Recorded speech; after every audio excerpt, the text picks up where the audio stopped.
Olá, pessoal. Uma alegria estar aqui dividindo essa tela e essa missão da Soul Gestão da Essência junto com a Juliana Pinheiro, grande parceira nesse processo nosso de gestão da essência.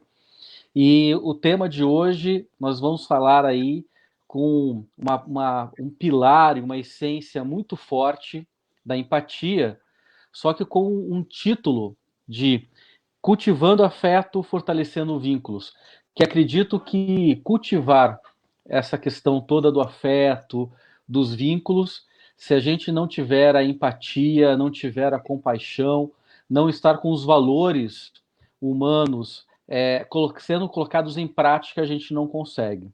Então, nós vamos estar dividindo aqui, Juliana e eu, um bate-papo, né, muito feliz, porque eu estou feliz, a Ju está feliz também pelo jeito, né? Sempre.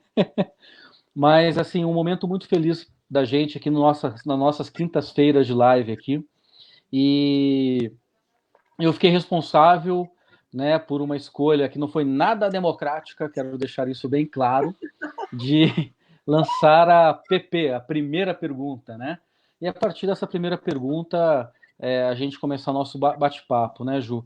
E vocês que estão aí acompanhando, coloquem seus comentários, compartilhem esse momento, entre, se inscrevam, né? Faça a nossa comunidade aí crescer para que a gente está trazendo aí todos esses aspectos ligados à gestão da essência através da Soul.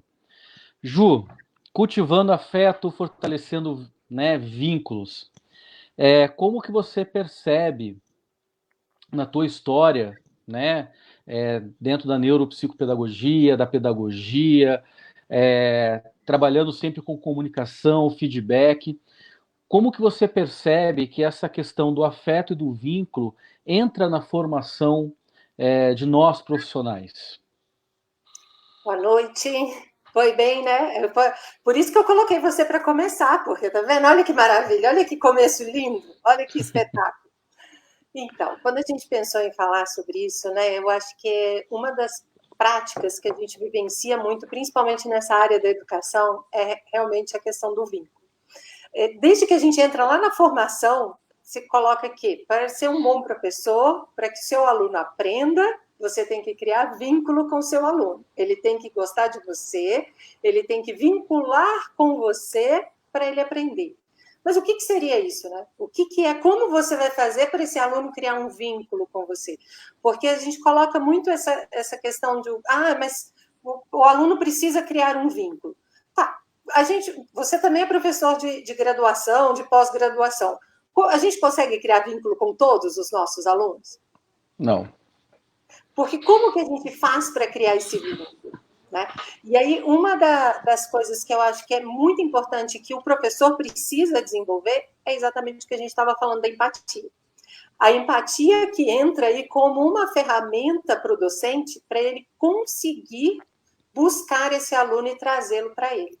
Porque a empatia vai ser essa nossa capacidade de nos conectarmos com o outro. É o momento onde a gente vai se conectar com esse aluno, a gente vai entender, perceber o que ele está sentindo e mostrar para ele que eu estou entendendo o que ele está passando. Então, eu posso não simpatizar com ele, porque a gente muitas vezes não vai gostar de todos, a gente não vai ter o mesmo vínculo criado de simpatia, às vezes com todos. Mas quando eu crio uma empatia de perceber o sentimento do outro, de perceber a dificuldade do outro, de perceber a realidade, a opinião, como que o outro enxerga aquela situação, eu consigo me colocar do lado dele e falar para ele, olha, eu te entendo, eu sei o que você está passando, eu sei como é estar aí nesse lugar. Vamos tentar uma outra perspectiva? Vamos buscar um outro caminho? Porque você não está de fora. Depois eu vou colocar um videozinho que eu achei muito bonitinho, que é uma ilustração que fala a diferença entre empatia e simpatia, que a gente estava brincando outro dia. E ele coloca assim, o empático é como assim, a pessoa que está sofrendo é como se ela estivesse num buraco escuro, úmido, sozinha. O empático, ele desce, vai até a pessoa e fala, eu entendo o que você está sentindo. Eu sei o que você está sentindo, mas você não está sozinho. Eu estou aqui com você. O simpático fica lá de cima do buraco, fala: oi, tudo bem? Você quer um sanduíche? Ele está sendo simpático, eu estou aqui, tudo bem? Mas ele está lá de longe, não está conectado. Não existe uma conexão. Né? Então, no processo educacional, o que a gente precisa é criar essa conexão com os alunos. É enxergar ele dentro do processo do desenvolvimento e mostrar para ele que eu estou vendo você, que eu estou te acompanhando. Isso é a palavra conexão, né? Conectar. Isso também não é diferente no mundo organizacional, né, Ju? Porque eu vivo muito essa questão do mundo organizacional, e não só como consultor, mas já fui gestor de equipe, e as pessoas, os líderes, eles têm a tendência, e até saiu uma pesquisa recente, falando que eu vou montar uma equipe que seja muito próxima das minhas características, do que eu quero. E essas equipes que são muito próximas, as características, as competências, as habilidades são muito próximas, são equipes que estão como se estivessem na mesma sintonia, né? São equipes que elas não conseguem ter o mesmo rendimento de equipes que têm competências e habilidades diferentes, inclusive competências e habilidades diferentes do líder. Então, aquela questão de você não escolhe o teu professor. Eu acho que nem na educação infantil você escolhe teu professor. Você entra no primeiro dia de aula, tem um professor lá que você nunca viu, uma pessoa que você nunca viu. E eu também, para trabalhar numa empresa, eu não escolho quem que eu vou liderar, eu não escolho quem que vai ser meu par. São coisas que vão acontecendo de acordo com, né, a própria movimentação da vida. E essa conexão, esse vínculo, por mais que eu tenha a vontade, o ideal, né, o idealismo de que nem você falou, a gente não cria conexão e vínculo com todos os nossos alunos. Mas no primeiro dia de aula você tem esse ideal. Você idealiza isso. Você fala assim, não, porra, esse ano eu quero ajudar todos que estão dentro da sala de aula. Só que sempre tem algum ou outro que vão ter barreiras ligadas à identidade cultural. E a gente escuta muito assim, tanto na universidade como a gente escuta nas empresas, a questão da empatia de você se colocar no lugar do outro. E aí, essa semana, eu li uma frase que diz o seguinte: é impossível se colocar no lugar do outro porque esse lugar já está ocupado. Eu acho essa frase foi tão marcante para mim porque a gente tem nós temos a tendência de querer entender a vida do outro. E esse exemplo que você traz do vídeo, esse vídeo eu acho que é um vídeo da Brené Brown, né? Ela Isso. narrando uma palestra no TED, ela coloca assim que em alguns momentos ser empático é você não ter um sorriso. Às vezes o silêncio traz essa empatia. O silêncio traz esse afeto, esse vínculo. É apenas o fato de saber que você está presente nos momentos certos, e isso já começa a se tornar empatia, porque às vezes a pessoa confunde muito o sorriso simpático, a simpatia com a empatia. Né? O exemplo que ela dá no vídeo, né? Você perdeu seu filho? Mas você tem outros dois. Agarre-se nos outros dois. Agora você vai ter que jogar energia nos outros dois. Cara, nunca. A pessoa empática não começa com a frase, pelo menos você tem Pelo outro menos, filho. né? Pelo menos você está viva. Né? Frases que a gente escuta no processo de pandemia, que é um processo muito complexo na vida profissional, né? Eu acredito que 70%, 80% tiveram diminuições na sua renda, diminuições na sua carga horária, e a gente às vezes comenta, cara, eu tive uma diminuição na minha renda esse mês. Pelo menos você está empregado. Né? Então, essa questão da conexão, a questão da empatia, não ser esse exercício de se colocar no lugar do outro. É um exercício de você perceber o outro, entender, sentir o que o outro sente. Eu acho que é um exercício de sensibilidade muito grande. E você só vai construir vínculo também se você se colocar também num posicionamento do outro perceber o que você pode ajudar. Né? Porque senão você começa a impor uma ajuda, né? O maior problema que tem nessa frase, né, de que fazer com o outro aquilo que você gostaria que fizesse com você. Aí você está partindo da sua perspectiva. Eu sempre falo isso porque, por exemplo, eu sou uma pessoa que, quando eu estou chateada, muitas vezes eu gosto de ficar em silêncio, eu gosto de ficar quieta. Eu não gosto de ficar conversando, eu não gosto de ficar comentando sobre as coisas. E já tem pessoas que gostam de desabafar. E aí, se é uma pessoa que gosta de desabafar, vai querer o quê? Sentar, vai querer que eu converse. Eu não vou conseguir conversar. Eu preciso primeiro elaborar para depois verbalizar. Então, quando a gente quer fazer, mas eu estou sendo empática, porque eu estou fazendo com ela o que eu gostaria que fizesse comigo. Não. Você não está respeitando a dor e o momento do outro, né? Então, esse TED, depois a gente podia deixar aqui o link dele, né? O link, né? Ele é perfeito, porque uma das coisas que ela coloca é exatamente isso também, que para que eu consiga ser empático, entrar em conexão com o outro, eu preciso primeiro entrar em conexão comigo mesma. Então, eu me perceber, para que eu consiga perceber o que você está sentindo e respeitar o que você está sentindo. Então, respeitar o seu sentimento, né? E o respeitar não é impor.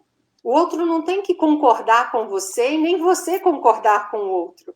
O respeito, ele passa pela empatia, né? Você saber que a questão que você falou da empresa, por exemplo, grupos que trabalham com pessoas que são totalmente diferentes, se não existir o respeito, vai existir a empatia, vai conseguir ter resultado? Não vai, porque vão ter que cada um respeitar e entender muito bem como cada um funciona. Como se fulano está nervoso, então vamos deixar ele quieto ali, que daqui a pouco ele melhora. Olha, se falar isso não vai dar certo. Então, cada um ir respeitando a atitude do outro, mas fazendo com que flua e produza, todo mundo consiga chegar a bons resultados. Mas isso é só com conexão, tem que ter esse envolvimento. Você já deve ter visto também, você lembra que tinha uma série no Netflix, o Lie to Me? Sim. Que era exatamente... baseado na história do Paul Ekman, né? Do Paul Ekman. Que é exatamente porque a empatia ela começa da percepção das microexpressões e da linguagem corporal, né? Ele, na verdade, já vai mais para a questão da teoria da mente, porque ele percebe, mas ele faz toda uma né, não é voltado para a questão da empatia, mas da teoria da mente. Mas para que a gente tenha empatia, eu preciso ter uma boa leitura dessa microexpressão e da questão da expressão corporal. Né? E é bem isso, assim, de conseguir ler as pessoas, entender o que a pessoa... Quem não tem aquele amigo que você ele está fazendo uma piada, está todo mundo demonstrando que não está gostando da brincadeira, da piada, e ele continua rindo e achando que está abafando com a brincadeira, né? Então, é aquela pessoa que não consegue perceber a linguagem corporal e não consegue perceber o outro dentro do ambiente também, né? Você sabe que o Paul Ekman, eu tive a honra de fazer um curso com ele em São Paulo, e que é baseado essa história, né, do Lie to Me, é baseado nos estudos dele do FBI, e as participações do FBI com a polícia e tal. E é interessantíssimo porque a pessoa empática...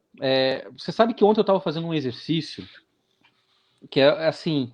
É difícil a gente falar das nossas características positivas, né? Quando a gente está num treinamento, as pessoas falam assim, coloque teus erros, tuas fraquezas, né? Você vai lá, coloca um monte de coisa. Agora coloca pontos positivos e você tem essa... Eu não sei se você é assim também, mas eu tenho essa dificuldade de reconhecer as competências, né? Ultimamente eu tenho reconhecido mais. Mas e ontem eu estava fazendo um exercício que eu tinha que encontrar 4 características positivas, né? Competências e coisas positivas. E eu sempre, você sabe que uma coisa falada várias vezes se torna uma verdade, né? Eu sempre tive assim esse elogio de ser uma pessoa empática, desde a época que eu atuava na área da saúde e até na liderança. E eu coloquei lá eu sou uma pessoa empática. E eu sempre achei que eu conseguia ler bem as pessoas. E essa questão de você perceber quando a pessoa está mentindo, quando a pessoa está deprimida, mesmo que ela tente enganar, o olhar da pessoa e essa leitura de microexpressões, não só por conta da técnica que eu fui treinado para isso, mas também por uma questão que sempre me acompanhou desde de criança, essa sensibilidade. E essa sensibilidade, eu acredito que seja empatia. Ser uma pessoa empática. E aí, quando você começa a ver as características, é assim, a pessoa empática, ela consegue perceber o outro quando o outro está mentindo, quando o outro está triste, né? Então, isso é uma questão assim que sempre foi muito marcante para mim. Só que ao mesmo tempo, você ter essa sensibilidade, às vezes eu encarava quando eu era criança, adolescente, de estar sempre olhando o outro, eu encarava isso como se fosse uma maldição, sabe? Porque você perde muita energia também. Gasta Então, energia, porque a gente você está muito gasta muita energia, conectado o muito tempo todo. conectado com as outras pessoas. Então, mesmo dando aulas virtuais, ou participando de live, ou dando aula presencial, eu termino o dia assim, empolgado, porque é uma coisa que eu tenho paixão. Termino lá um sábado inteiro, você em pé, dando aula em pós-graduação, aquela coisa toda aquela energia. Você entra no carro assim, aí você faz assim: caramba, cara, por que cansou tanto? Mas é por causa desse vínculo, né? E aí, isso pode fadigar, né, Ju?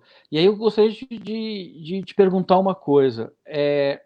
Aonde que entra o limite da empatia, né? A gente falando dessa perda de energia, esse momento todo conectado, esse momento todo tendo que os vínculos acontecem naturalmente. Você acha que isso pode fadigar? Você acha que a fadiga da compaixão, que é uma questão ligada muito a profissionais da saúde, que tem que ficar cuidando, né? Você acha que essa fadiga da compaixão, de estar sempre conectado com o vínculo, querendo ajudar, como que isso acontece nas salas de aula, e não só nas salas de aula, que eu sei que você acompanha bastante famílias, com as mães, com os pais, será que essa fadiga da compaixão, dessa questão, hoje na pandemia, ela pode aparecer mais e as pessoas encararem isso como uma depressão, uma ansiedade? Como que você vê isso? Então, eu sinto exatamente o que você sente. Eu acho que dentro do ambiente clínico também, porque a gente tem que estar muito em sintonia, em conexão com o paciente, até mesmo para a gente estabelecer bem o trabalho que a gente vai colocar, né, a intervenção adequada, a orientação adequada à família. Então, eu sinto isso também. E eu sou uma pessoa, exatamente como você falou. Assim, se chega alguém perto, a gente percebe se a pessoa está mais triste, se a pessoa está um pouco diferente, às vezes no tom de voz, como a pessoa fala, o que aconteceu, porque a gente percebe pelas, né, a própria vibração da situação. Sim, eu acho que tem que ter um autocuidado, ou pelo menos uma forma que a pessoa encontre de refazer essa sua energia, porque a gente fica em constante energia buscando essa conexão, mas a gente também tem que refazer, e aí cada um buscar a sua maneira de refazer isso.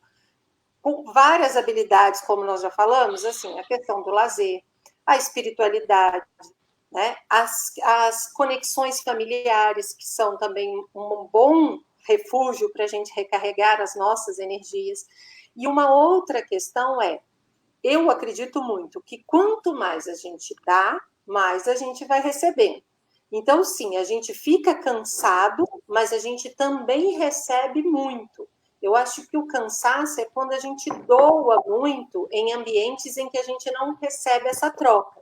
Então, é procurar ambientes também onde são mais saudáveis, onde a gente tem uma troca saudável também com pessoas que também são empáticas, com pessoas que também fazem essa troca com a gente. Acontece, por exemplo, numa sala de aula, num ambiente clínico, lógico, a gente está ali num papel que nós estamos no comando de doar essa energia, porque a gente está ali mediando um processo, né? Então, cabe a gente estar mais atento mesmo para alcançar uma eficácia. Mas em outros ambientes, no dia a dia, buscar frequentar outros ambientes onde a gente possa receber também de pessoas empáticas essa energia, onde a gente também possa conviver com pessoas que passem para a gente essa energia, independente de onde seja que eu encontre isso. Né? Você já reparou que alguns lugares a gente vai e a gente também se sente recarregado? A gente se sente que sai também, não Sim. sai revigorado, fala, nossa, olha, parece que, né, dei uma recarregada na bateria, assim, foi ótimo. Mas quando a gente encontra com amigos, que dá aquelas boas risadas, a gente sai e fala, nossa, recarreguei minha energia para a semana inteira. Né? Que é exatamente essa recarregada Deixa eu só dar uma paradinha, dar uma pausa aqui para a gente ver. Isso que eu ia pedir para você, que você é Hoje cabe a cegueta aqui, né? Eu tenho que ficar. nossa ombudsman. Tá sem óculos para ficar bonitinha na live, mas aí tem que ficar mais de perto para enxergar, né? Mas vamos lá. A Maureen mandando beijo para os lindos dela, né? Beijo, Maureen. O Anselmo Gonçalves, a Paola Lopes dando boa noite, Heloísa Pinheiro, minha mãe linda, Ana Cláudia. Ouvi isso algumas vezes, né? Daquela que a gente estava colocando, né? Pelo menos, né? Osnei, Francisco, olá pessoal, salve Altair. Salve! A Sou aqui já postou para a gente o link já do TED. Cassiano aí. Fantástico. Cassiano. A Paola colocou, às vezes, um bom café e se dispor a ouvir sem julgar funciona como um abraço, com certeza. O bom ouvinte, né? O bom ouvinte. Você sabe que a gente sempre trabalha na a questão da escutativa, né? Uhum. A técnica de você estar observando para poder fazer uma abordagem no comportamento das pessoas dentro das indústrias. Um dos pontos da comunicação é você trazer perguntas abertas que façam a pessoa refletir e ficar com a escutativa, e a escutativa sempre irá trazer de forma técnica, como assim? Você escuta 70% e fala 30%, né? Em termos de todo o conjunto do diálogo. E aí, eu bati num artigo, eu acho que foi na segunda-feira, eu batendo num artigo assim, o que é ouvir bem? E a pessoa fala assim que a escutativa não é só o 70 e 30. Porque às vezes pode ser 90-10, pode ser 60-40. O ouvir bem é quando você consegue fazer perguntas que promovam descobertas e reflexões, que seja um diálogo que seja colaborativo e que depois desse diálogo, as duas pessoas que estão, ou as três, ou as quatro, ou as pessoas que estão presentes, elas consigam trazer questões positivas para a sua rotina, para o seu dia a dia. Então, o ouvir é quando você está, que nem você estava falando aqui, eu estava te escutando, e aí eu já estava aqui tentando trazer assim, quais são as perguntas, né? Quais são os pontos que a gente pode refletir. E um ponto interessante que fica assim, Ju, principalmente quando a gente traz o tema, né? Cultivando o afeto. Como que eu cultivo o afeto dentro de uma empresa? Como que eu cultivo o afeto? E se existe um limite entre o afeto e o assédio, por exemplo, né? Porque quando a gente fala em empresas, em organizações, quando a gente fala assim, a gestão da essência, não só para o indivíduo, né, se encontrar como pessoa, mas se encontrar como profissional, como que é o afeto na vida profissional, né? Como que você vê isso, né? O afeto dentro das organizações. Como que a gente define afeto?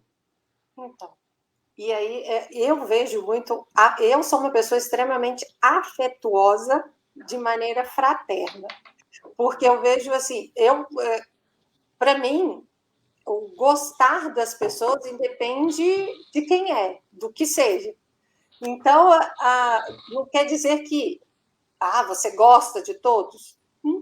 Não é uma questão de amar todas as pessoas.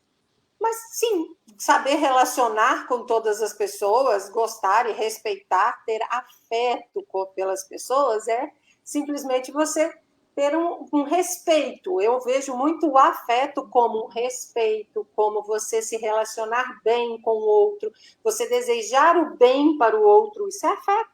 É você desejar emanar, vibrar coisas boas para o outro. A partir do momento em que eu quero que você se dê bem na vida, que você cresça, que você consiga coisas boas, que eu desejo coisas boas para você, eu tenho um afeto por você. Eu não preciso amar você, eu não preciso querer ser sua melhor amiga, querer que você esteja presente em todos os momentos da minha vida. Não. A gente pode não se relacionar muito, mas eu desejo para você o bem. Eu quero que você cresça. Eu quero que você, se você tiver bem, se a sociedade tiver como todo mundo fluir, né? Se as coisas, eu vejo muito assim como energia. Se tudo estiver fluindo bem, se todo mundo estiver bem, eu vou estar bem. Então, isso é até uma questão de de contexto social. Então, para que eu vou querer que... Ah, não, mas eu tenho que estar melhor do que ele, então eu tenho que... Dentro da empresa, por exemplo, não, eu tenho que ganhar dele, porque eu tenho que vender mais, ou eu tenho que aparecer mais do que ele. Por quê? Todos nós temos que estar bem, porque senão vai ter um desequilíbrio. Se tiver um desequilíbrio, a coisa não vai fluir nem para mim, nem para ele. Uma hora vai dar um problema aí. Então, assim, o afeto, para mim, é querer o bem para todo mundo. Todos tenham situações boas, consigam coisas boas. Agora, como eu vou me relacionar, estar mais próximo ou não, vai depender de outras afinidades, de outras conexões, né? De outros fatores para ter mais próximo da minha vida. Como que você vê isso, papai? Eu gosto de trazer o afeto como um sinônimo de amor, sabe? Porque eu tenho vários tipos de amor, né? Eu tenho o amor fraterno. Eu gosto muito de terminar as minhas falas com muita sinceridade. Alguns que estão até acompanhando, assim, um fraterno abraço, porque essa questão da irmandade, de todo o processo, né? Existe aquele amor, existe vários tipos de amor, mas eu vejo muito que o afeto, o amor, né, o amor, cultivar esse afeto, uma coisa que mexeu comigo foi quando eu li o André Comte, Sponville, que ele traz que o amor, ele é a virtude que demonstra que nós somos incompletos. Quando eu percebo que eu sou incompleto, eu faço bem ao outro, porque só o outro vai me completar. Seja ele quem for. Seja ele uma pessoa na rua que está trocando pneu e você para ajudar. Seja um aluno, como a gente falou, que a gente tem esse, desculpa o termo, mas esse tesão de querer ensinar, de compartilhar para as pessoas aprenderem tanto com seus erros quanto com seus acertos, né? Porque os professores, eles têm que trazer acertos e erros.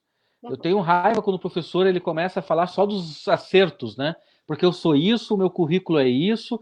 Tá, meu amigo, mas para você construir o teu currículo, quais foram as barreiras que você enfrentou? É tão bom você ensinar, né, as dificuldades que você teve. Eu sempre comento na aula de gestão de crise que você escolher onde está pisando, né? Você às vezes você não tem maturidade e acaba escolhendo, né? A primeira experiência que eu tive como gestor foi uma experiência terrível para um cara empático e sem tanta experiência administrativa. Eu fui comido vivo por leões e víboras, e porque também se aproveitam dessa questão da empatia, né? São maturidades diferentes, não que são pessoas que tenham raiva, não, são maturidades, olhares diferentes, né? Posturas morais diferentes, até vivências diferentes. Então eu vejo que o afeto, esse amor, esse cuidado com o outro, ele demonstra quando eu estou cuidando de uma pessoa que eu não conheço, quando eu demonstro amor e afeto com uma pessoa que eu não conheço, eu acho que é um grande exercício de humildade, sabe? A gente assiste muita palestra de líderes falando assim, nós temos que ser humildes. E eu caí muito na armadilha, sabe, Ju, por assim, sempre me preocupar com o outro, com o vínculo com o outro, às vezes misturar humildade com caminhada, com experiência, né? Eu recentemente comecei a colocar no meu currículo as coisas que eu conquistei em 21 anos de formado. Porque recentemente, só depois de 21 anos? Porque antes eu falava assim, porra, cara, eu recebi esse prêmio, eu fiz esse curso. As pessoas, o cara tá se achando, o cara... E não era isso, era para mostrar o quanto que eu posso contribuir, o quanto que eu posso compartilhar, né? Então, assim, e eu quero compartilhar, eu quero contribuir, né? Eu vou dar uma aula agora no sábado, numa instituição que, se tiver 10 alunos inscritos, se tiver 1.000 alunos inscritos, eu vou ganhar a mesma coisa. Eu não ganho por inscrição por pessoas, mas eu queria compartilhar com o máximo de pessoas possível. Mas a gente fica muito mais feliz quando a sala está cheia, né? Mas assim, eu confesso para você que compartilhando com um no café, que nem a Paola falou, assim, às vezes você tomar um café e você escutar uma pessoa, ouvir uma pessoa. Quantas vezes Cassiano e eu, na construção da Soul, a gente ficava tomando um café ali e um olhava para a cara do outro, assim, ficava 15 minutos em silêncio, e aquele silêncio era o que eu precisava, aquela companhia. era o que eu precisava para dar essa energia que você está trazendo, né? Então, assim, eu acho que o afeto, o amor, é um grande exercício de humildade. Um grande exercício de humildade. Você sabe que, pesquisando sobre empatia, como eu tenho pesquisado nos últimos 2 anos, e sobre comportamento humano, principalmente ligado à ética, à empatia, e toda a questão ligada a essas questões mais de humanização do processo, eu fiquei impressionado quando eu vi uma pesquisa que foi uma pesquisa de 2015, que demonstra que quando você já viveu a situação, é mais difícil você ser empático. Daí dá o seguinte exemplo, né? Eles fizeram uma pesquisa assim: um cara estava desempregado, contaram uma história. Ó, tem um senhor que está desempregado e ele tentou emprego, tentou várias vezes e não consegue emprego e ele teve que ir para o tráfico de drogas para poder sustentar a família. O que você pensa sobre isso? As pessoas que já tiveram desempregadas, não, mas eu também já tive desempregado e não sei o quê, é um absurdo. E as pessoas que nunca tiveram desempregada tinham mais compaixão pela história, né? É o mesmo exemplo assim, você chega para mim e fala assim, Altair, eu vou pular num lago gelado. Se eu já pulei num lago gelado, só que eu tenho medo. Eu tenho que pular nesse lago gelado, mas eu tenho medo. Eu que já pulei no lago gelado, vou olhar para você e falar assim, ah, Ju, para de frescura. Pula, não dá nada. Eu já pulei umas 3, 4 vezes. Se eu não tivesse pulado num lago gelado, eu ia virar para você assim, puta, Ju, dá medo mesmo. Como que você... Por que você quer pular? Ou seja, eu demonstro uma compaixão maior. E essa pesquisa me chamou muita atenção, porque a gente tem a tendência, às vezes, desculpa, mas às vezes a gente tem uma tendência hipócrita, de só porque eu vivenciei aquilo, eu vou ter uma compaixão maior. E essa pesquisa demonstra o contrário, que se eu não vivenciei, é mais fácil eu abraçar aquilo que é estranho, né? É mais fácil eu demonstrar essa compaixão. E aí me traz uma seguinte ideia, né? Será que a gente consegue ser empático mais com os nossos alunos, com os nossos liderados? E às vezes a empatia falta em casa, porque já é um universo que eu já conheço, Mas é né? muito mais difícil a gente ser caridoso, bondoso, empático, dentro da nossa própria casa do que com quem é estranho, né? Até por outros fatores também, que são os fatores dos vínculos que já estão estabelecidos e até já estão mais estabelecidos e com outros parâmetros aí, que é muito mais difícil, né? Tanto que em diversas religiões o que coloca? Que a caridade começa em casa. Antes de você sair para fazer a caridade fora, tem que começar a fazer em casa. Né? Então, exatamente porque é onde é o maior desafio. É mais fácil você ajudar uma pessoa na rua, exatamente dentro desse exemplo, dentro dessa perspectiva que você deu, do que você ajudar uma pessoa dentro de casa que você já conhece todos os defeitos, que você já sabe por que ela está fazendo aquilo e como que é que ela vai reagir em cada situação. Para a gente é muito mais desafiador a gente ser empático e a gente respirar, passar por cima de todos os nossos outros, né, sentimentos, e entra aí o egoísmo, entra a raiva, entra todas as outras emoções, não sentimento, mas sim as emoções mesmo, e a gente lidar com isso. E aí, Ju, você acha que isso que você está falando me veio uma pergunta? Aí, você acha que por a gente já ter um carimbo de aceito dentro da nossa casa, né? O que eu estou querendo dizer com esse carimbo de aceito, né? Pai e mãe já te aceitaram. Teus defeitos, tuas qualidades, né? A minha esposa, que convive comigo há 21 anos, já conhece meus defeitos, minhas qualidades. Eu acho que é um exercício constante de paciência dela, não minha, né? Meus filhos já me aceitam como pai, já tem um papel estabelecido. Você acha que eu consigo ser mais empático fora de casa porque é um jeito de eu buscar uma aceitação e isso alimentar o meu ego? então, isso é até uma reflexão que a gente faz, sabe? Hoje minha mãe me deu uma puxada de orelha falando exatamente sobre uma questão mais ou menos relacionada a isso. E eu não sei se é para alimentar o ego, mas que eu acho que é mais fácil, com certeza é. mesmo porque, além dessas questões dos vínculos, a gente não tem com o outro fora, muitas vezes, uma história como nós já temos com essas pessoas, que além de aceitarem a gente como nós somos, o pai, a mãe, nós temos uma história construída ali, que existem várias questões, tanto positiva como negativa. Então, nós temos uma história construída a mais. Da mesma forma como nós temos, às vezes, amigos de 30 anos, né? Amigos que já estão há muito tempo no percurso, muitas vezes a gente não dá para eles a mesma acolhida empática quando eles estão passando por determinados problemas que a gente dá para uma pessoa que a gente mal convive. Eu acho que é muito por conta também de todo um contexto emocional de tudo que a gente vivenciou, dessa bagagem toda que vem junto, e que na hora, para a gente separar as emoções, separar ali tudo que vem junto dessa vivência e colocar só a empatia, só a compaixão, só esse sentimento, é mais difícil.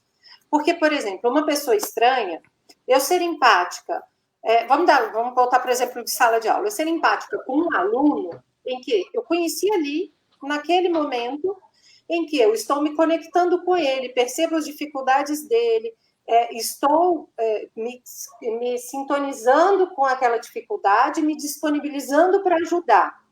Eu não tenho uma história com ele. Ele nunca fez nada comigo, eu nunca fiz nada com ele, nós não temos uma história pregressa ali que vá acionar outras memórias e outras emoções nesse momento. Ela tem só aquele contexto onde eu consigo filtrar e agir naquele momento somente com a minha empatia. Agora, quando a gente tem uma pessoa que tem uma história, uma relação construída, naquele momento, por mais empático que a gente seja, vem toda uma bagagem junto. Então, para a gente filtrar, por mais bonzinho que a gente seja, é muito difícil, né? Não. Então, eu acho que é um treino, sim, é treino, tudo que a gente tem falado aqui, é comportamento, é treino, é você estar mais atento, porque são onde estão os nossos maiores desafios, dentro da nossa casa, dentro da nossa empresa. Isso acontece também no trabalho. Muitas vezes, aquele que a gente trabalha todos os dias é onde estão os nossos maiores desafios. Porque são aquelas pessoas Sim. onde a gente percebe os maiores defeitos, são aqueles defeitos que mais incomodam a gente, são questões que mais estão ali incomodando a gente diariamente, e que na hora de eu ser empático com ela é mais difícil. É mais difícil Não. Na hora da relação. Eu até tenho a empatia, mas as outras emoções, elas também aparecem, elas também estão juntas. Então, é o momento em que eu preciso fazer um treinamento para saber lidar de forma assertiva com essas emoções. Tem hora que a gente consegue melhor, tem hora que a gente não consegue tão bem, mas é um treino, né? De todas aquelas ferramentas que a gente vem trabalhando lá desde a primeira live que a gente vem conversando sobre várias outras estratégias para a gente usar nesse momento, mas com certeza quando a gente tem menos história com a pessoa é mais fácil da gente ser empático. Mais fácil ser empático. Eu tenho... mas isso a ciência já explica, né? É mais fácil, é bem isso que você falou. A gente entra numa zona de conforto, né? Quando a gente já tem vínculos conquistados, né? Eu acho que esse é um problema também, né? Porque a gente fortalecer vínculos é um trabalho que é constante, né? E é um trabalho constante de autoconhecimento também. Se a gente, ali você falando, né, eu pensei, cara, e a empatia?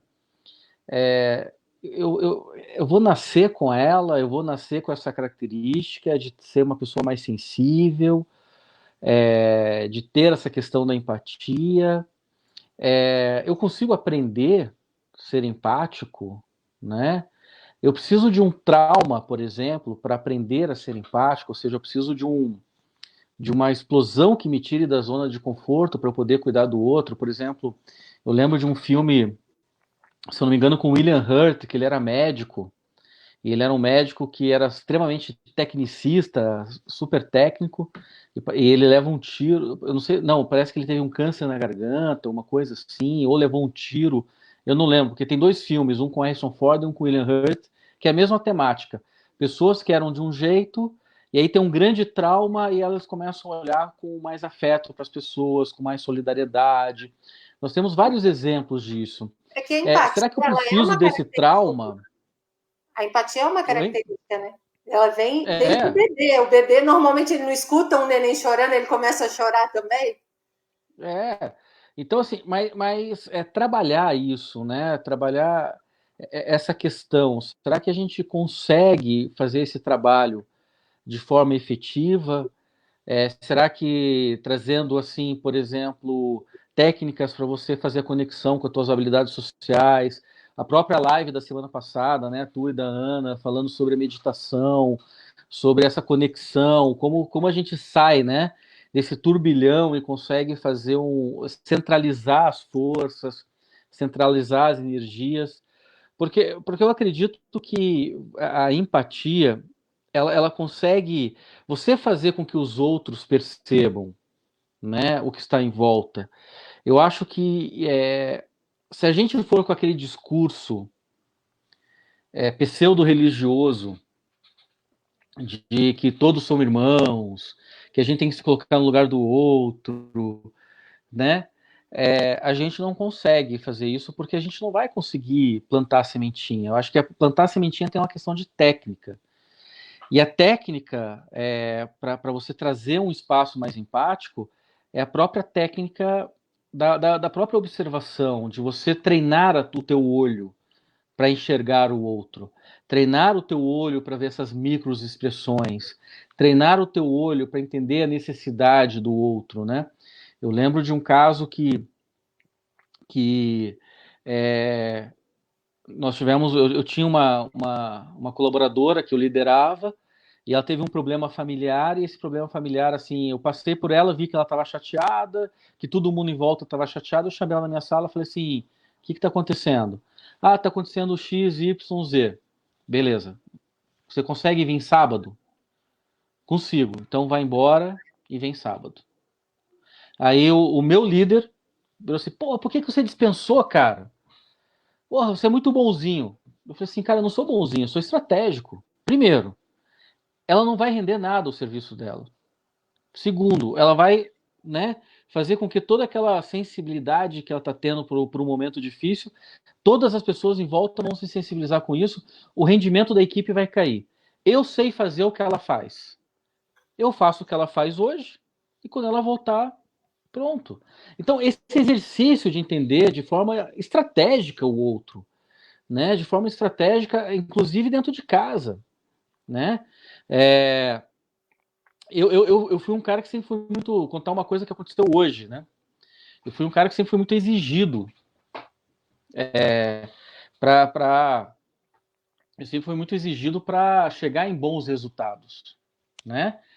E a tendência é eu fazer isso com meus filhos também, né? Eu tenho 3 meninos em casa que eu não quero que eles sejam os melhores, mas que eles tenham aquele esforço. E às vezes, pequenas vitórias eu não comemoro. Porque eu falo assim, cara, você poderia ter uma grande vitória. Se você se esforçasse mais, você ia ter uma grande vitória. A pequena vitória é mediana. Não tem que comemorar coisas medianas. Se fosse um aluno meu na sala que chegasse e falasse assim, pô, professor, eu fiquei na média, eu ia virar para ele e falar assim, cara, que legal que você se esforçou, que bacana. Tal. Então, assim, é uma hipocrisia da minha parte, né? Não ter esse equilíbrio, né? E perceber que o exercício da empatia, o exercício da tolerância, o exercício da compaixão, o exercício de ser humano, ele exige gasto energético, ele exige o respirar, ele exige o centralizar. Você está com um problema crítico na tua empresa, dá um passo para trás, treina o teu olho, faça um olhar sistêmico. Às vezes você tem talentos na tua empresa que através desse olhar mais humano você consegue trazer ele de volta. Então, assim, você pode nascer com a empatia.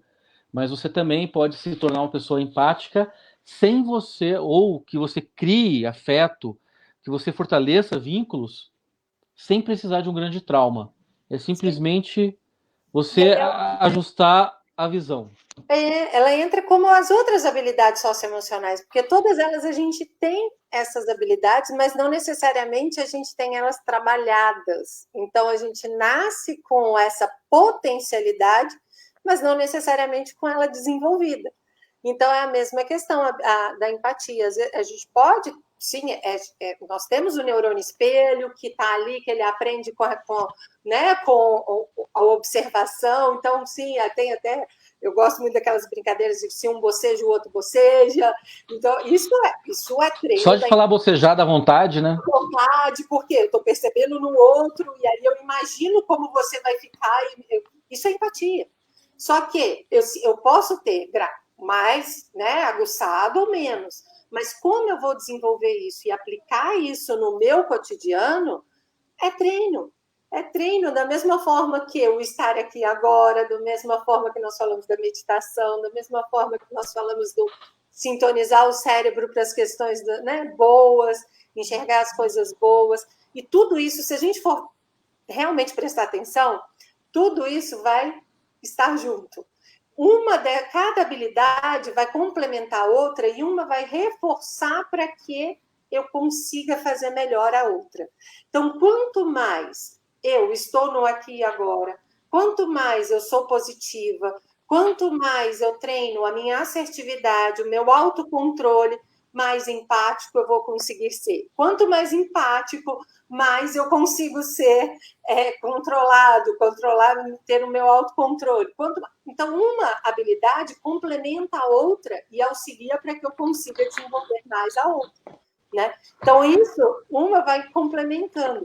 Para treinar a empatia, uma das coisas que a gente trabalha e coloca como treinamento da empatia que você estava colocando, por exemplo, treinar crianças a serem empáticas, levar elas a vivenciarem situações onde, por exemplo, elas vejam uma criança passando fome. Perguntar o que você acha que essa criança está sentindo? Como você acha que ela está? Então, colocar ela para pensar como o outro está, até mesmo em situações dela. Como você acha que eu me sinto quando você faz isso? Então, não é culpa, é reflexão sobre quando você me xinga, como você acha que eu me sinto quando você faz isso? Isso é treinamento de empatia. Porque a criança tem que perceber como você se sente. Quando eu faço isso com você, ou quando um coleguinha faz isso com você, como você se sente nesse momento? Então, ele percebendo que as ações, não é ele se colocar no lugar do outro, mas percebendo como ele sente, quais são os sentimentos, como que é a relação das situações, para ele enxergar o outro, ele enxergar como as coisas acontecem em outra perspectiva. Igual você falou, aguçar a visão, né? Ampliar. Não ficar com a viseira, enxergando só aqui o que eu tenho que fazer. É enxergar as pessoas. E eu ainda gosto de dizer mais. Quando a gente estava falando dos vínculos e do afeto, do amor, a empatia é enxergar com o coração, é enxergar com amor, é enxergar com a sensibilidade. Porque aí você consegue enxergar com o sentimento, com a emoção. E aí sim, você vai identificar a emoção, você vai identificar o que a pessoa realmente está precisando, se é um abraço, ou se é simplesmente ser escutada, ou se é ficar em silêncio ali do lado dela, ou se vai para casa, volta no sábado. Você vai conseguir tomar a atitude que ela precisa naquele momento. E não a que você quer tomar, né? A que ela precisa naquele momento. Mas é treino. E tem hora que a gente vai acertar e tem hora que a gente vai errar. Como em qualquer situação. Aquilo que você falou do erro. E tudo bem se a gente errar. Né? É a gente chegar para a pessoa e falar, desculpa, eu não dei conta. Não dei conta de ser empático, não dei conta de te enxergar, de perceber daquele momento. Chegar para o seu filho e falar, cara, desculpa. Eu não dei conta de anular tudo que eu vivenciei nesse momento para valorizar o seu esforço agora. Mas eu vi, agora eu estou vendo, e agora eu reconheço. né?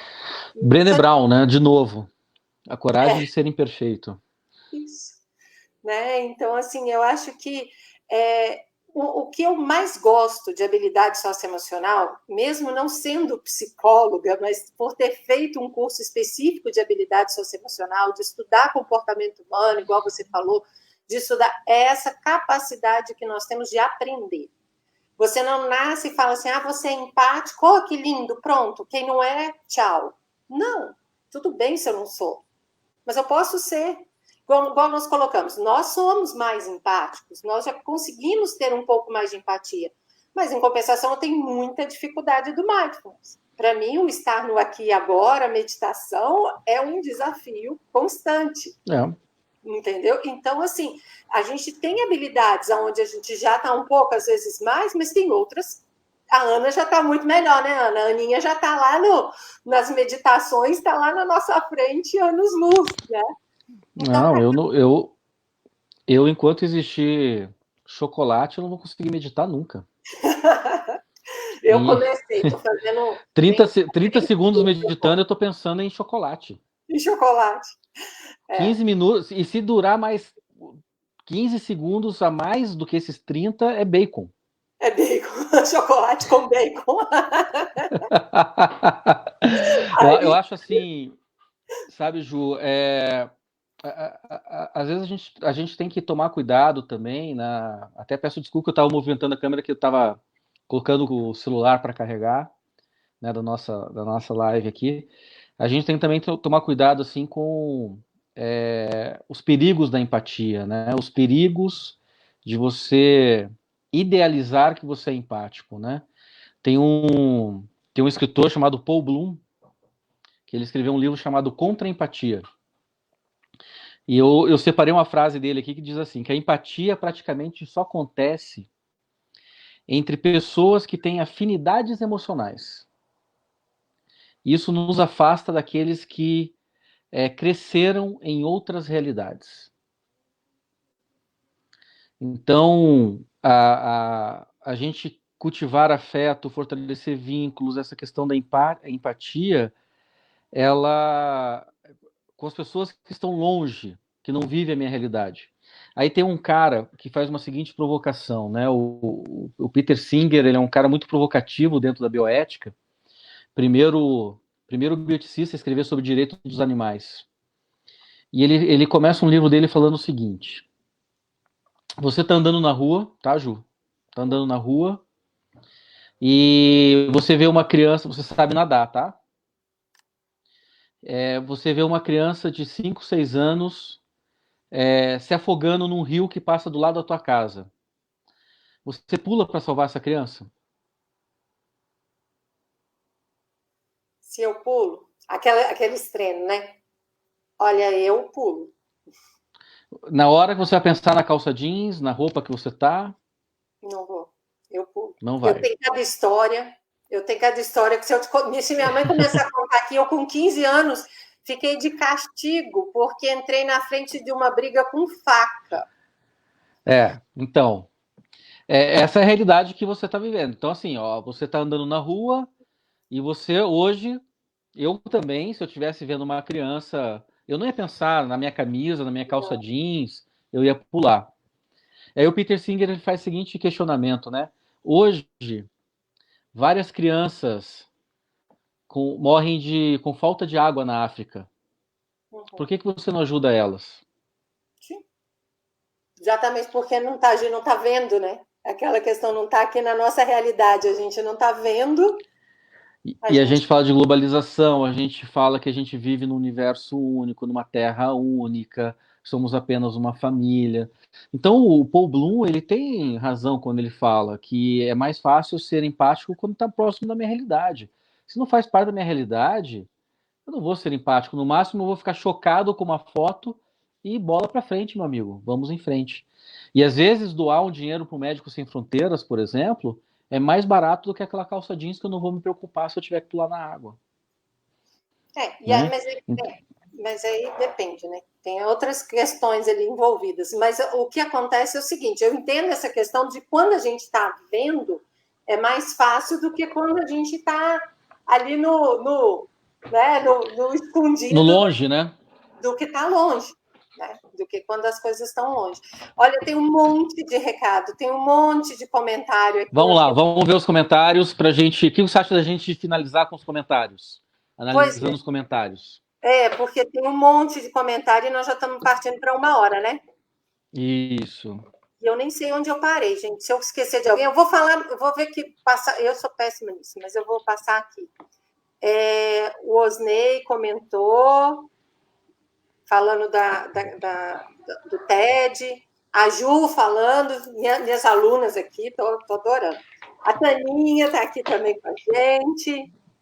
A Carla está aqui. A Valteci, falando que se fosse a cachaça mineira, você largava, viu? Pessoal, gostaria de deixar registrado que na live de hoje, que está acontecendo hoje no dia 21 de maio, é o dia da cachaça mineira. Olha só, a Ana colocou aqui para gente que em tempos de distância e isolamento, o relacionamento passa pelo virtual. Então, precisamos cuidar com a nossa comunicação, a comunicação empática. Nossa, isso daria outra live, a comunicação empática no virtual. Gente, fantástica. Nossa. Fantástica. Cassiano e Ana já se preparem aí. Um de tecnologia, de informação, uma de comunicação. Vão falar para a gente sobre comunicação virtual e a empatia. Né? Empatia. Dá realmente outro bate-papo, viu? Porque é outra coisa. Taninha, eu não te abandonei hoje, tá? Eu tô vendo aqui sua queixa. O Valpes falando que pulou, já se pulou, né, o pessoal? Se não cuidar genuinamente da minha... Bom, estão reclamando da gente acabar, falaram que tá bom demais, da gente encerrar. E tá mesmo, né? Então, eu tô adorando essa história de live. Eu falei que eu tô gostando desse negócio de bater papo e eu gosto de dupla, assim. Eu não gosto desse negócio de fazer sozinha, eu não quero, não. Eu gosto de dupla. Não, sozinha não funciona comigo também, não. O negócio é um papo, jogando bola pro outro. O negócio é bater papo e conversando. Mas, tá fechado, que o Cassiano acho que já tá mandando a gente embora, que ele botou tá fechado. Tá fechado. Tá fechado. Olha só que lindo. Não tá fechado. Tá fechado a live, né? Tá fechado a live com a Ana. Isso que eu falei que tá fechado. Achei que você tava expulsando a gente já. Não, desculpa invadir a live de vocês, gente. Mas é que a gente combinou da coitada da cega ler os comentários e tá ficando difícil. Porque ela tem 1000 comentários, ela falou, Tânia, a Paola, não sei o que lá, entrou aqui. Pelo amor de Deus, Ju. Não, mas não dá. É o que eu dei conta de fazer. Aproximando ainda. Então, prometo que a próxima vez vim de óculos, tá? Prometo. Não tem problema. Eu vou fazer o seguinte, só vou dar uma lidinha aqui, então, no pessoal que comentou, e aí eu já vou embora de novo, e aí se vocês quiserem encerrar, eu tô sempre aqui no back. Quando vocês encerrarem, eu termino aqui a live, tá? E aí, mas não se preocupe que não tem tempo para terminar. Então, aqui. Lá onde foi mais ou menos onde parou, a Carla falou que a maior dificuldade é reconhecer os pontos positivos, consigo ver mais o que é preciso melhorar. Quando vocês comentaram de que o Altair comentou que para se autoanalisar, ele acabou tendo dificuldade, né, de ver os seus pontos positivos. Então, a Carla realmente disse que a gente tem essa tendência de ver os pontos negativos, né? Aí o Osney falou que causa desgaste e estresse. O Osney também disse que é excelente o tema. Parabéns para vocês, eu também acho. Parabéns para vocês dois. A Aninha falou que o eterno equilíbrio entre dar e receber. Exatamente. O Osney, de novo, participando bastante, o fato, o diálogo gera conhecimento e desenvolvimento. Isso aí, Osney, se a gente não se comunicar, a gente não consegue se entender, né? A Mislaine dando um oi. A Elô falando com afeto e respeito. Beijo, Elô. A Carla dizendo que é verdade, que a Ju é muito afetuosa e empática. A Elô falando que não puxar o tapete do outro já é ser colaborativo. É verdade. Hoje em dia, se não fazer mal para o outro, já deu um bom caminho, né? Infelizmente. A Tânia falando do sotaque. O nosso sotaque é assim mesmo, Tânia.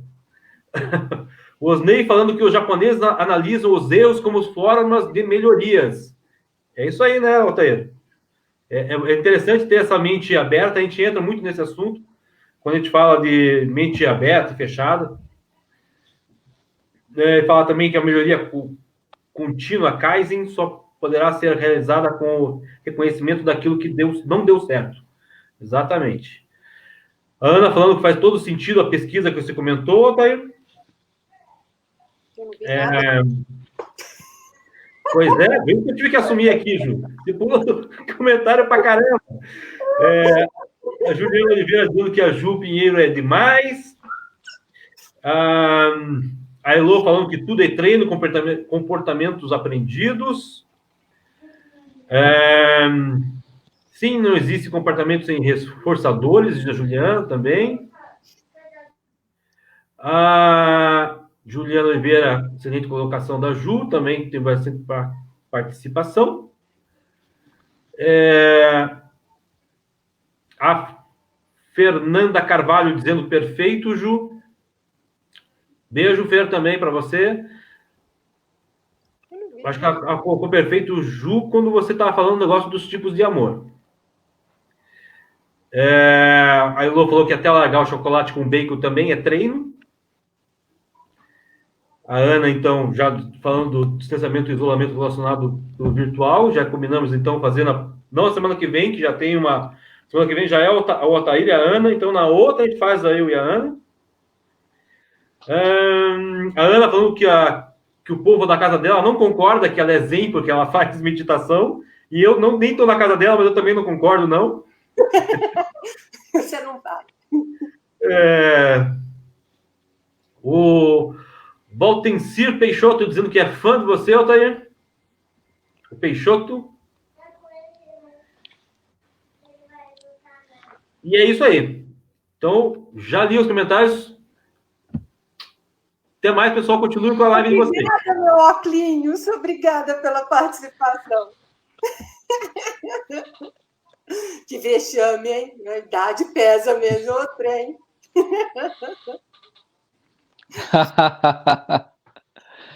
Mas fantástico, participação fantástica de todos aí, né?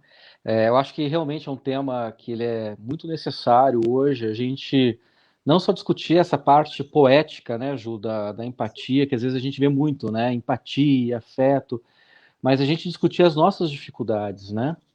E normalizar isso, né?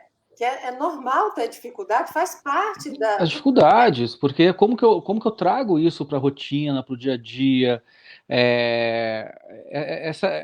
essa constância que a gente busca sempre, eu acho que às vezes ela é muito perigosa, né?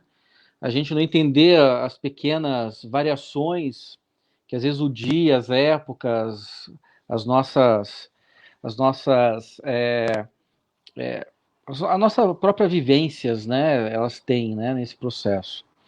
Eu acho assim que infelizmente a gente tem que finalizar, né? Até por conta do tempo e infelizmente mesmo, porque eu acho que nós quatro da Soul, né? A gente tem uma conexão tão grande que mesmo se conhecendo pouco, né? Eu conheço mais o Cassiano, mas mesmo se conhecendo pouco, a gente entra, parece que todos estão há 30 anos conectados, né? Flui, né? Desde os 2 anos de idade, quero deixar isso claro. Mas... Não, por favor. Mas assim, Ju, o que você acha da gente finalizar falando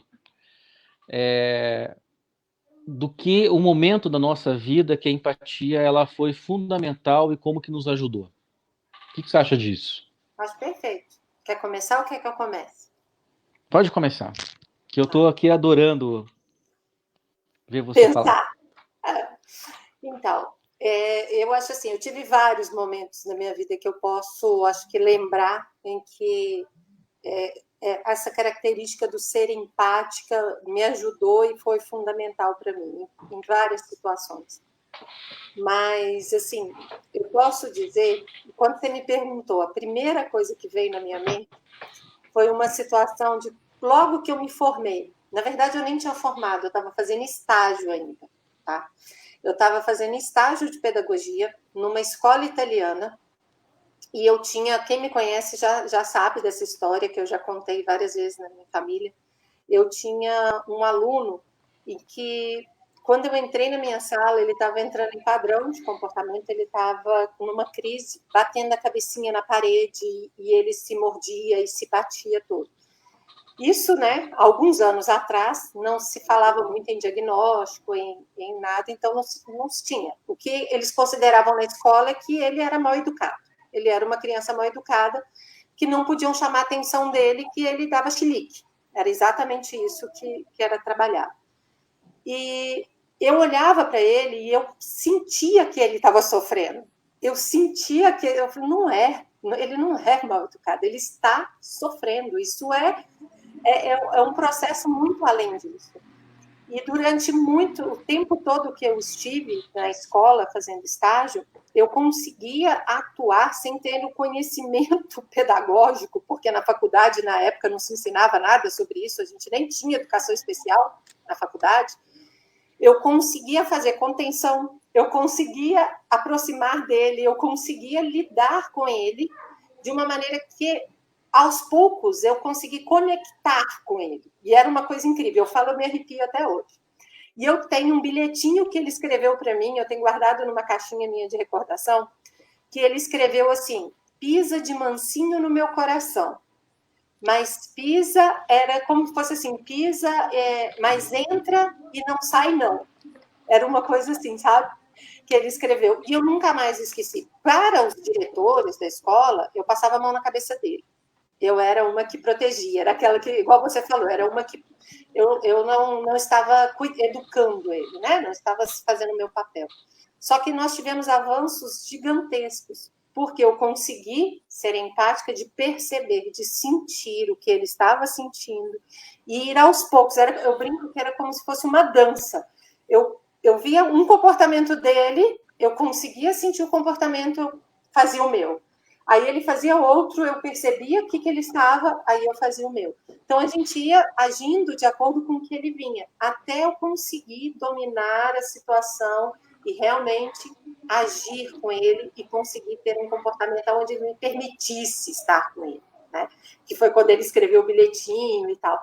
Então, isso para mim foi um dos, sabe, que eu tenho na minha vida, assim, de que era uma energia que eu ficava, aquilo que você falou, conectadíssima a ele para perceber cada movimento que ele fazia, mas era um total empatia, de total entrega ao momento, e sem conhecimento, porque eu não tinha. Era uma das coisas que eu falo que, meu Deus, se eu tivesse a neuro naquela época, se eu já tivesse os conhecimentos da neuro, quanto que eu podia ter ajudado essa criança? Mas não tinha. Então, o que eu ajudei foi com a empatia, assim. E eu guardo como muito carinho o bilhetinho dele. Mas provavelmente essa história te levou para neuro, né? Com certeza, com certeza. Uma das histórias que me levou, que me sentia sem ferramentas para atuar, e que eu buscava as ferramentas para atuar, com certeza. Legal, porra, essa do bilhetinho é linda demais, né? Linda, linda. Linda demais. Você sabe que eu tenho, assim, várias questões da minha vida profissional, né? Até por ter me formado em fisioterapia, ter atuado no hospital, atuado no SUS, atuado em um grande hospital também de particular e convênios. E a empatia, eu acho que ela é a essência do profissional da saúde, como dos professores. Eu acho que são profissões que, antes de você pegar o diploma, você tinha que fazer um teste de empatia, né, para saber se você fica mais um pouquinho na faculdade ou se você pode realmente pegar o diploma, né? Mas assim, quando a gente, nesse bate-papo, a gente lança as perguntas, né, e depois a gente vê a fria que você entrou, lançando uma pergunta que você vai ter que também responder. E eu gostaria de trazer o que eu acho que foi um grande exercício de empatia, não de uma questão de vida profissional, nem da vida de estudante, mas de vida pessoal. Quando meus pais se separaram,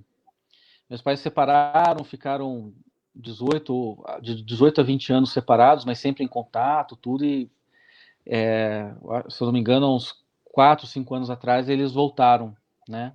Estão juntos hoje. Mas quando os meus pais se separaram, eu tinha 18 anos, meu irmão tinha 14, eu acho que tanto eu quanto meu irmão, nós tivemos uma empatia muito grande para separar o que era marido e mulher do que era ser pai e mãe. Porque mesmo com a separação do marido e da mulher, nós continuamos com a mesma vivência como pai e mãe, sabe?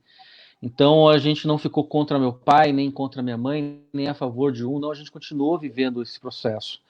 Eu acho que foi um exercício de empatia muito grande, de entender, para poder separar isso, né? Entender as razões deles, mesmo que aquilo machucasse muito a gente, mas entender as razões deles e continuar com o mesmo afeto.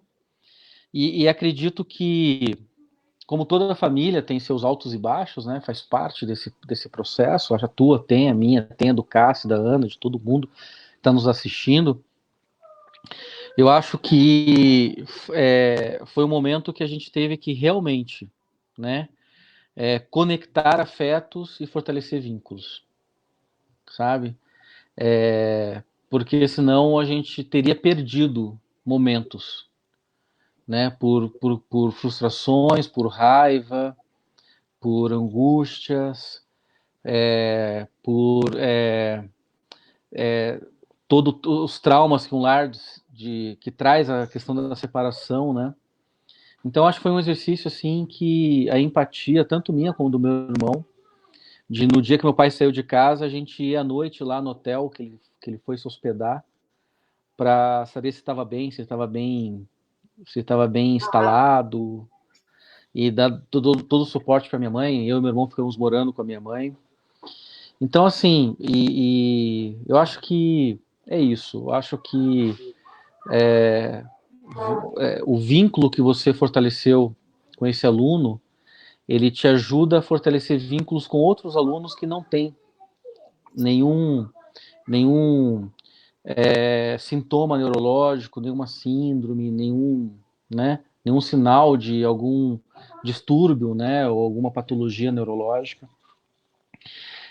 Como esse exercício da minha casa também me ajuda a ser silencioso nas horas que a empatia pede para ser, né?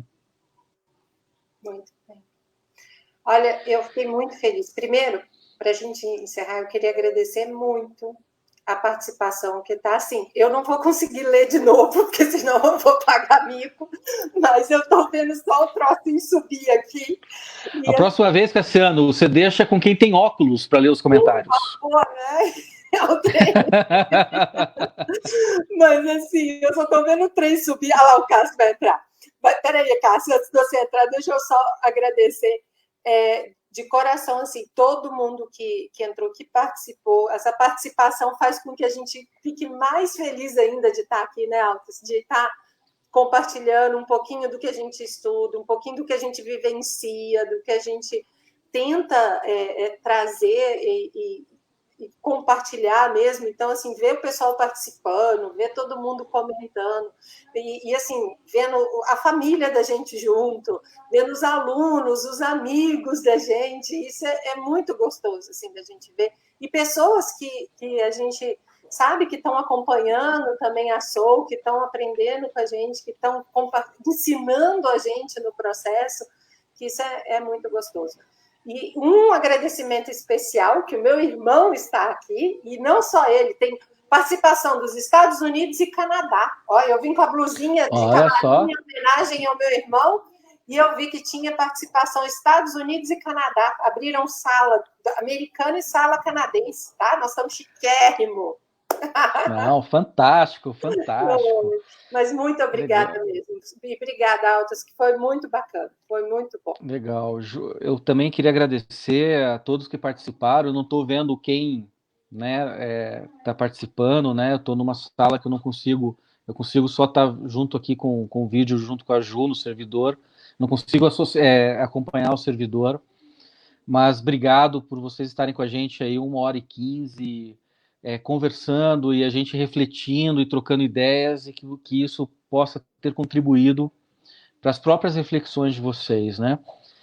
Eu tenho um carinho muito grande pela Soul, Gestão da Essência, tenho um carinho muito grande pelas pessoas, né, Ju, Ana, Cassi, que estão fazendo com que esse projeto consiga fazer isso, ajudar pessoas a refletir, a construir caminhadas mais sustentáveis, mais perenes, ou seja, feliz, né? E como o meu professor Clóvis Barros Filho fala que felicidade é aquele momento que você não quer que acabe, nesse momento eu estou feliz, né? Porque eu não gostaria que acabasse. Ju, um agradecimento especial para você, porque a gente só consegue ficar 1h15 quando a gente consegue trazer bate-bolas, reflexões, mas principalmente aqui eu consegui ver da tua parte comigo afeto e vínculo. Então, muito obrigado por colocar em prática aquilo que a gente se propôs discutir hoje comigo. Te agradeço muito pela tua gentileza de estar dividindo essa 1h15 das nossas vidas, tá? Dividindo isso com você, para mim, é uma felicidade muito grande. Muito obrigado também. Eu também. Cássio, venha despedir do povo, Cássio, para a gente. Venha ler, por favor. E aí, pessoal? Oclim. Não, eu já ia encerrar aqui, nem estava querendo atrapalhar mais vocês, mas eu achei legal entrar só para falar os últimos comentários, porque o Peixoto também lembrou que ontem foi o dia do pedagogo, né, Ju? Então, parabéns para você, meu amor. Obrigada, Peixoto. Aí o pessoal comentando aqui, a Carla falando que ficou... Você sabe que o Peixoto ele só tem um defeito, né? Viu, Cassi? O Peixoto, se ele estiver ouvindo, ele só tem um defeito. E aí, seu time ele de futebol? Fluminense, cara. Aí, ó, sabia. Ele é Fluminense. É o único defeito que ele tem. Mas o resto, ele é 99,9% gente finíssima da melhor qualidade. Então, todo mundo agradecendo a vocês dois, dizendo que vocês dois estão de parabéns. O Peixoto falando que a Ju é empatia pura. Que Deus abençoe todos nós. A Tânia também desejou o melhor para todo mundo. Depoimentos sensacionais, carregados de emoção, muito bom. A Carla Pertilli dizendo que são lições de vida que nos fortalecem, parabéns. Só ficou triste de não conseguir participar antes, conseguiu entrar mais tarde. Juliana Ribeiro dizendo parabéns, muitas reflexões. No YouTube tem o link das outras, né? Das anteriores. Tem. Então, assim, lembrando, então, que a gente vai encerrar agora essa nossa live e amanhã estará também além do Facebook, também no YouTube, tá ok? Lá no YouTube também tem todas as lives, quem quiser acompanhar. Tem lá a sequência de todos, não só as lives, como diversos vídeos que a gente já fez, diversas participações que nós já tivemos, tá bom? Então, obrigado a todos. Desculpe por atrapalhar, para invadir a live de vocês, gente. E... Beijo, todo mundo. Beijo, gente. Muito obrigada. Boa noite.